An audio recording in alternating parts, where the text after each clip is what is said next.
Welcome back to the channel, everybody. Thanks for stopping by. I'm Alpha Dean, and this is a Raid Shadow Legends video. Now, we have got inside the game today the new fusion. So I am going to go over exactly what it is that she does, where I think that she's going to be used the most, and also where I think that the improvements and whatnot could have been made to her. I don't really think that she is meant for PvP, which I think is the area in which she's implied to be. I don't really see that. I will go over where I think it is that she's actually going to be really strong. So without further ado then, let's get into it. I mean, as you can see up here, get rid of this pop-up, we have got two of them highlighted, right? The reason for this is because it is a mixed fusion, and we are going to need to collect fragments in order to pick up this epic champion. So let's have a quick look at this epic champion. I'm not going to go over a kit or anything. So she is called Thisbe, and she is going to be Spirit Affinity. She's actually from the Argonauts faction, which is quite surprising given the look of her. To me, she looks more of a Day of the Dead kind of feel. I'd have placed her in the Undead faction myself. Like I said, I'm not going to go over a kit or anything. This isn't a showcase on her. It's nothing really to do with her. I do want to point out as well, by the way, we do need 100 fragments for her. So it tends to be in the events that we get like 25 usually. I will just double check that for you guys now.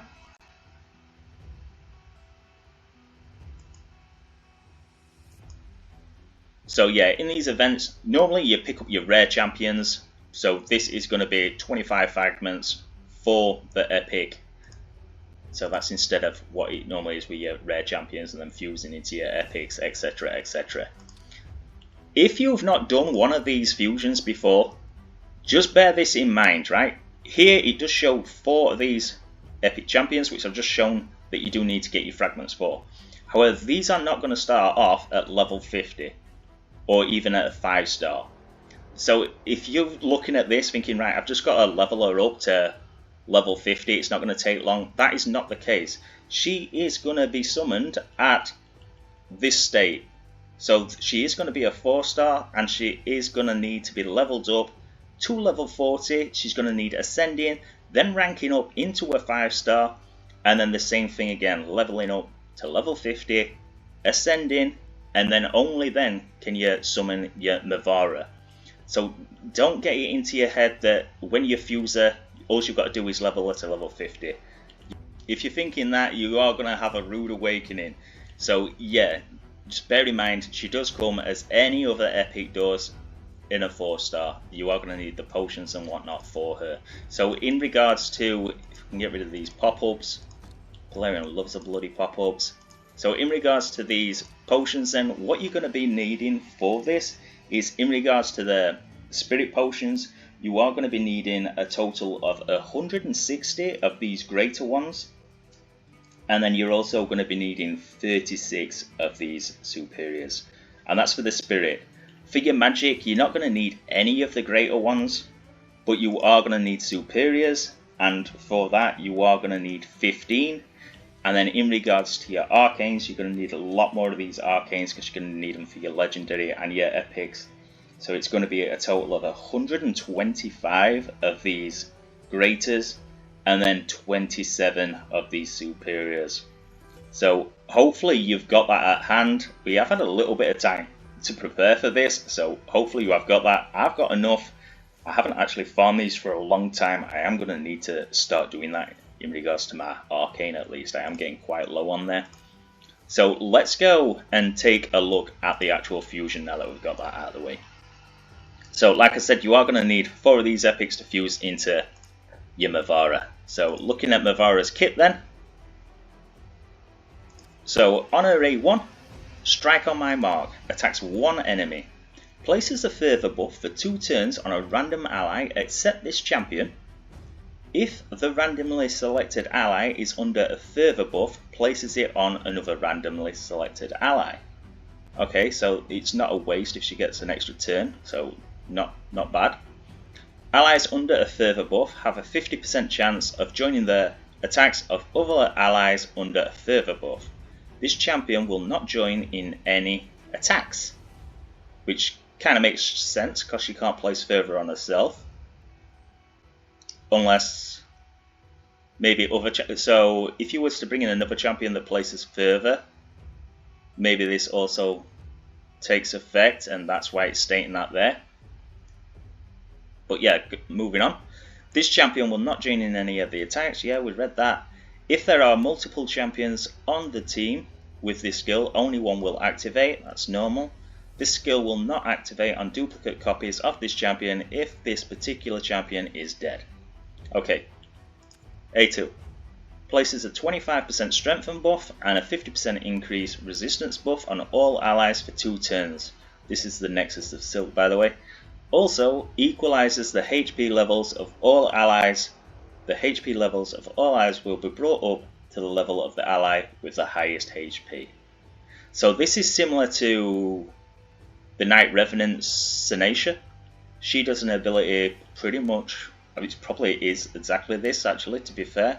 Haven't used her in a while, but I think this is what she does without this.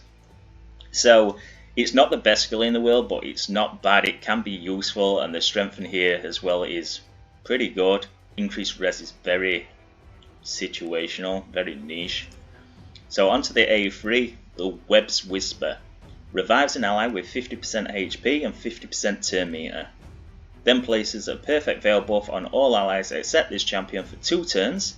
Also places an unkillable buff on this champion for 2 turns. And these buffs will be placed even if no allies were revived. So it's not like Duchess, you don't have to wait for somebody to die before you can actually use this skill. You can use it same as like a Tagore, for instance. So you can use this to place up your perfect veil and your unkillable. I mean, I would say that this is specifically good for the area that I'm thinking in, because this is unkillable and not block damage. So I will come back to this in a second, but I think this skill is really good. So yeah, let's come back to that anyway. Passive ability then. Feridine's Vision. For every 8 buffs the enemy team receives, increases the turn meter of all allies by 20%. Okay, decent. For every 16 buffs this champion and their allies receive, heals all allies by 20% of their max HP. Not bad. And then she's got a speed aura. Increases ally speed in arena battles by 28%. Now, I'm not a fan of this aura. And the reason that I'm not a fan of this aura is because I don't think that she's going to be used that much in arena. The only way that I'd really see her is in a massively tanky team. So probably a Death Knight, a Harima, or somebody that can mitigate damage. It'd be something like that. And then you'd use her as your revive for your unkillable as well. And then she's going to be healing you, and she could boost your turn meter as well. So she has got the turn meter boost. It's not a traditional boost, but it is still a boost. So if you think of, say, Arbiter or something like that, Arbiter, if you're going against an Arbiter team, or even a Siphi team is probably a better example. So if you're going up against a Siphi team, Siphi boosts the entire team. She places on all them buffs that she does. That is then going to activate this passive. So when Siphi goes first, boosts her team meter, it's going to boost all your team as well by 20%. So it potentially gives them a chance to cut in. So yeah, not bad. And then, like I said, she has got the unkillable and whatnot, giving your team a chance to get their attacks in. However, I don't really see her being used there. Where I do see her being used, she's going to be good for any wave content, I think. And in your faction war, she's going to be good, especially if you didn't go for Null Dewar, because she has got your revive. And she has got unkillable here, like I said, to protect herself. A lot of champions that don't do that. So they'll revive your teammates, but they'll leave themselves vulnerable. So she's actually got some good synergy here. She has got a way to keep herself alive. The area where I think that she's going to be absolutely great, and the area where I'm going to be using her, I am going for her. And the area that I'm going to be using her is in Hydra. So this ability at A1 alone, like the fact that she's going to give people the opportunity to team up with other allies to deal extra damage is good on its own. She's got this A2. I mean, this A2 is okay. I'd say it's probably the worst of her abilities. like she does do the strength, and the increased res is kind of good because it can stop the Hydra from stealing your buffs. But she has got some sort of survivability and whatnot in there where she's going to heal your teammates. I'm probably going to turn this off, I'm not going to lie. But I definitely will be using her in my Hydra team.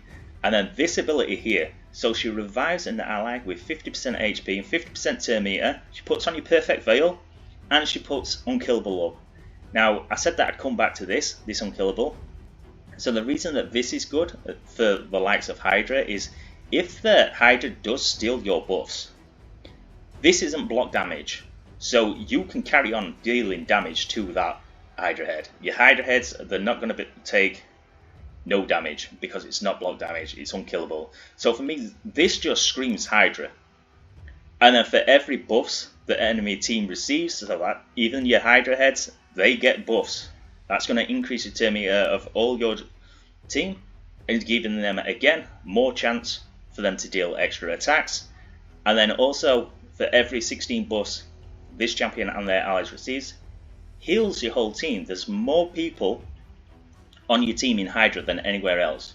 So you're going to be getting more buffs in Hydra than what you are in any other aspect of the game.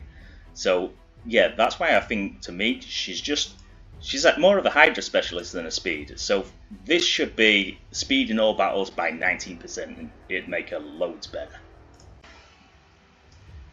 So with that being said then, let's go straight to my Hydra team, and I will showcase exactly where it is that I'm going to be using her. So Hydra has actually come to an end, but I will showcase the hard, not showcase, but I will say where it is I'm going to be putting her. So she will be going in as a replacement for my Rector Draft.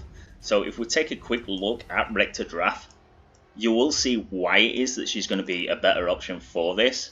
And it's because she basically brings exactly the same abilities, but on a shorter cooldown. So she is bringing me Perfect Veil.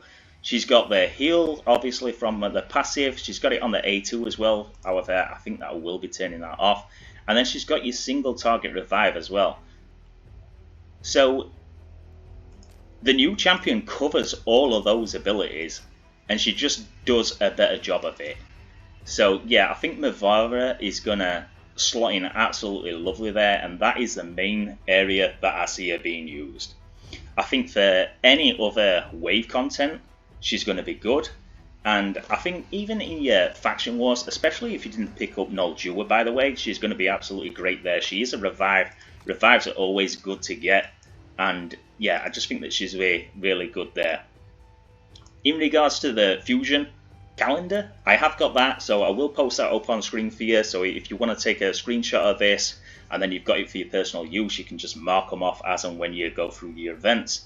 As you can see, we have got the Fire Knight tournament started today, and that is running lovely alongside the Gear Hunters. So there's no reason for you not to just dive straight into there and get that done. That's what I'm going to be doing. I don't know whether or not I'm going to be doing this on hard or on normal. It's going to be more energy efficient to do it on normal, and the reason that I say that is because if this were a 3x on Savage or something, I would be doing it on hard. However, it is just a 2x on your regen. So not the best gear set. It is quite good for soloing stuff. However, I have got one good set of it, so I can just swap that about now that free gear removal is a thing. Calendar, if you enjoyed the content, do give it a thumbs up, subscribe to the channel, and I'll catch you all in the next one.